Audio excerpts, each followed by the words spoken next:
Hello, a very warm welcome to Handcrafts with Nadine. My name is Nadine. I'm originally from Montreal, Canada, and I now live here in the Byron Shire in Australia.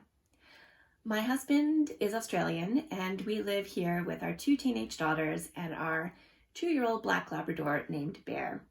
My husband and I have a small business where we make coconut milk ice cream and coconut milk yogurt. I love knitting, and I love to crochet, and I like to sew. Not quite there yet with the love. I've been sewing for maybe about 15 years on and off. At one point in my one of my careers was a Waldorf doll maker. So I did mostly hand sewing for that, a little bit of machine sewing. But yeah, my main love is knitting, so this podcast will mostly contain knitting and sometimes some crochet and sewing. That being said, what I'm wearing, this is the Ranunculus. So as you can see, I didn't knit the any of the lace or the cables. I just did it straight because I thought it had a really nice shape. I've already made another 2 ranunculi, and so I knew that I really liked the shape.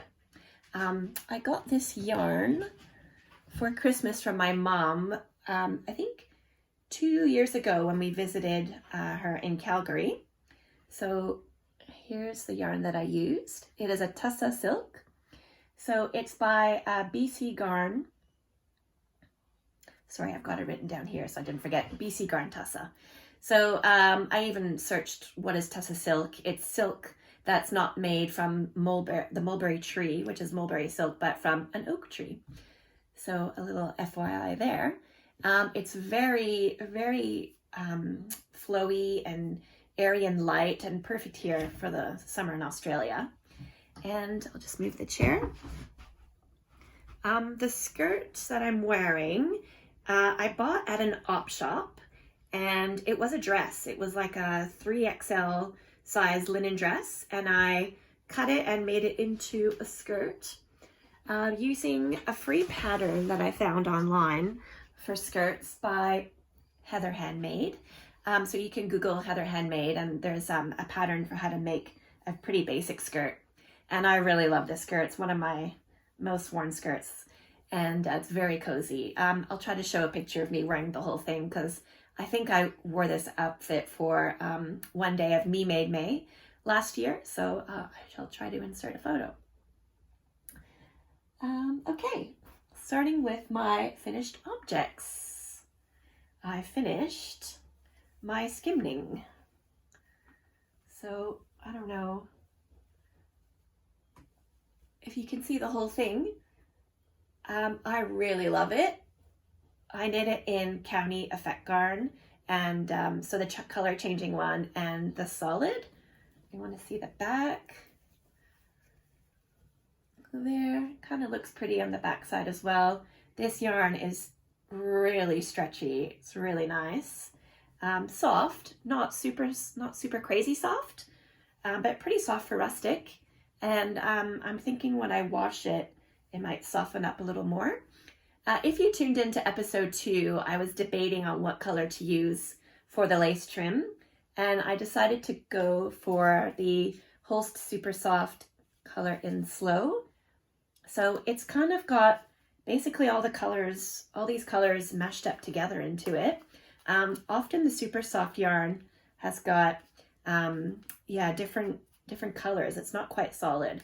So, and 2 reasons I chose that color. One was I wanted to make the shawl longer, so, and this yarn was slowly going into purple, so I thought I'd use the purple. And like I said in my last video, I feel like it's a bit more grounding going to the dark color for the edge. Yeah, is it this end? I didn't weave in my last end here. I'll try to put up a photo that I took of the 2 yarns beside each other. You can see the whole Super Soft is very, very thin. It was actually thinner looking than the County. But did I bring it? I did not bring it. I have knit something in the whole Super Soft before, which was the half and half triangle wrap by Pearl Soho.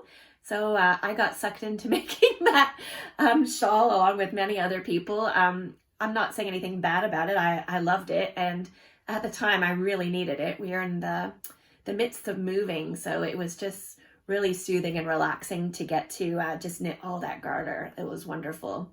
Practicality wise, I only wore it once, I think, when I went down to Melbourne to visit some family, because it was very cold there. And I just find it, the shape of it, because it's like a giant square. I'll try to put a photo of the one that I finished. So, you know, you fold it in half to make it a triangle, and then it's just very thick and very warm, and too warm for here. Yeah, I definitely think it's more of a colder climate shawl. And also, I didn't knit it in the Pearl Soho linen quill, so maybe that would have made a difference if I'd used that instead. But all that's to say is whole super soft. If you haven't used it before, I'm sure most people know this. It has the spinning oil in it, so once it's had its bath after, I have not given my shawl its bath, it blooms. So the spinning oil comes out, and then the yarn plumps up. And I did notice that when I knit that half and half triangles wrap. So I'm hoping that the gauge will match up a little bit better, although I don't think it does look too bad anyways. There's a close-up of the lace. It was very, very pretty and fun. And talk about, you know, I had to bind off so many stitches, probably like 450 stitches or something. And talk about cumbersome. You have to do, you're going this way as you knit off, as you bind off. So there's, it's a lot of work. It took me the whole day, but it was really fun, and it's really pretty. That's one of the reasons that I bought the pattern was, I mean, it's not difficult to figure out how to make this shape, but I had never done a border like this before. In crochet, you know, you could do different kinds of borders, but I wasn't very familiar with a knitted border like this, so I wanted to learn how to do it. It kind of has a bit of a half and half triangle wrap vibe in the sense that it's kind of garter, but there's also some stockinette involved, so there is some purling. If you don't like purling, probably not for you, but I don't mind purling at all. When I started knitting over 20 years ago, I don't think I knew about circular needles or knitting in the round or anything like that. So everything that I knit was flat. So I was purling away like crazy. So not a problem for me. So yeah, that's that. I'm very pleased. Like I said, it hasn't had its bath, so it's not quite finished. I don't have a lot of knitting accessories. I don't have a Swift or a ball winder. Generally, I sit on the couch and I put the skein around my knees, and I just wrap it by hand and make little balls. So I don't have those little combs to block things with. And normally I because it's so hot here and warm and sunny most days, although it's been pretty rainy summer, I generally will just soak it and then put it outside on a towel and just let it dry there. But yeah, I'm not sure if I'm willing to try to pin every single little end, because I put the towel on the grass, so if I need to pin anything, I could just pin it. I pin it right through the towel into the grass, and it generally stays. But I don't know, that seems like an awful lot of work to get all those little spikes pinned into the grass, so I'm not sure if I'll be doing that. All right, the next thing that I'll show you is my work in progress that I spoke about last week. This is the 3-season cardigan by Wool & Pine that I've knit in Bendigo Woolen Mills Rustic in the color Forest. This is such special, wonderful yarn. I love it so much. I mentioned that I went to Melbourne last year. I did. When we visited my husband's sister, and then his other sister, and then we went to visit his dad. And his dad lives near Bendigo, so I got to go to the factory itself, and I was very excited. I got to go into the famous back room. The back room is where they have a whole bunch of yarn. Apparently it changes all the time, that is discontinued, or I'm not really sure how it works, but there was just so much yarn in there, and I was able to find quite a bit of hand wash yarn, so non-superwash, that wasn't advertised on their website, so that was really great. Now, when you see this cardigan, you might think, oh, have you knit this for a toddler? Because it just looks, it's so small, but I put it on and, you know, it fits, but, you know, because it's cables, it's gonna stretch. So hopefully I won't look like I'm wearing a toddler sweater once it's blocked out. So what I wanted to talk about, yeah, no, it's not a finished object. I haven't sewn on the buttons, and I'm going to be undoing one of the sleeves. So if you watched my last episode, I talked about how, is this the right one? No. The sleeves,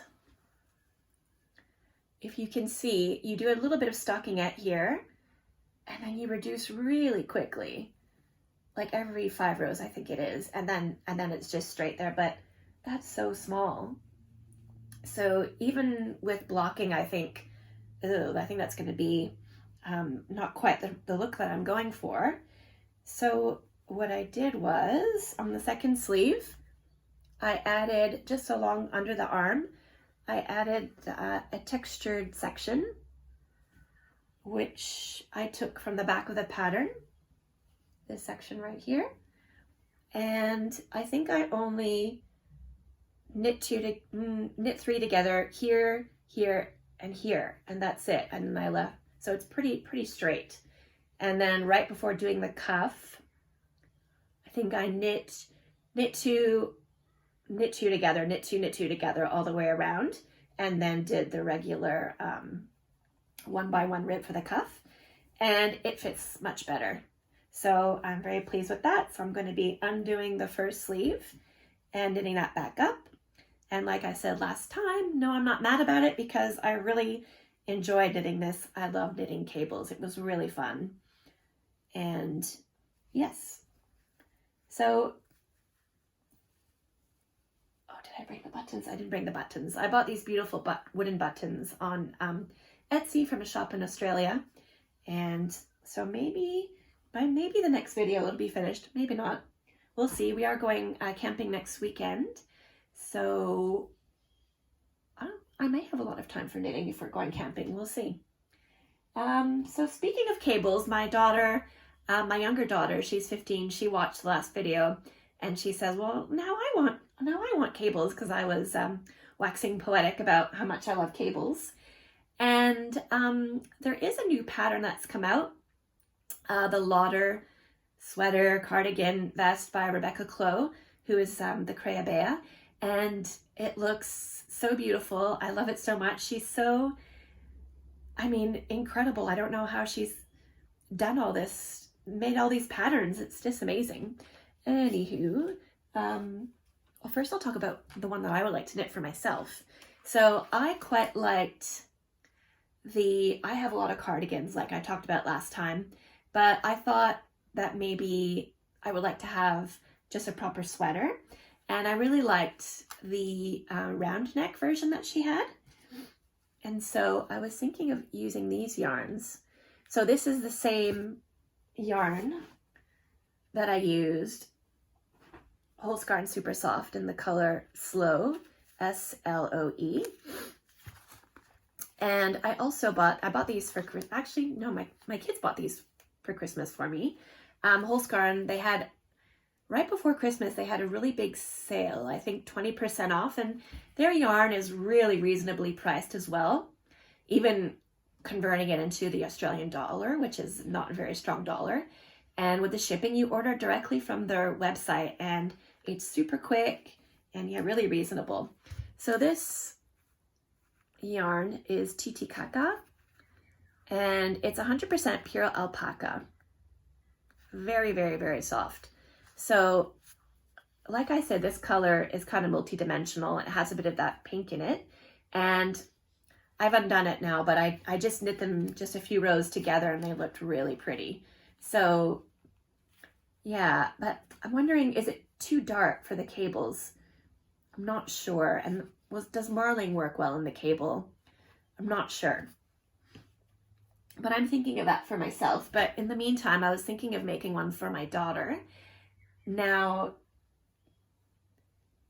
when they were babies, I would knit for them a lot. I used to knit, we used cloth diapers, cloth nappies, and I would knit them a lot of, I think they're called soakers. So it's just like a wool diaper cover that you knit, and I'd knit some and then I'd knit and felted some, and you put it on top of the cloth diaper, and it's to prevent leaks because, you know, magical wool will soak up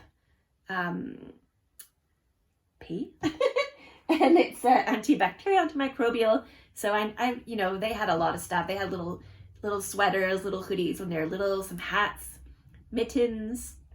I'd once knit a pair of mittens for this same daughter. She was a finger sucker. She used to suck her fingers. So I knit her some felt, and I felted some mittens, and I cut a little hole there so she could stick her fingers through.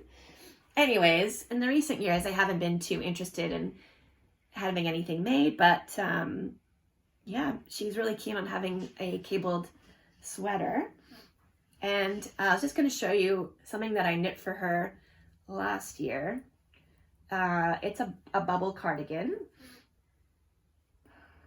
I don't know if the gauge was great for this. You can see the bubbles better on the sleeve.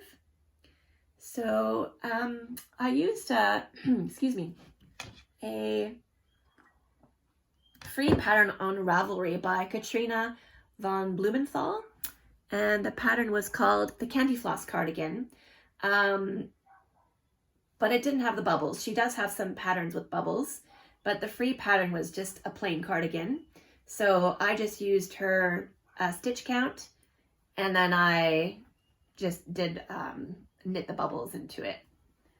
Very, very easy, basically rectangles, seamed at the sleeve, and then the button band there, no buttons though, and I didn't even do anything in the back. I just left it as is. I think I did a 3 needle bind off there, and then yeah, just basic sleeves. They look really short, but it's really oversized, and yeah, it hangs down to fit.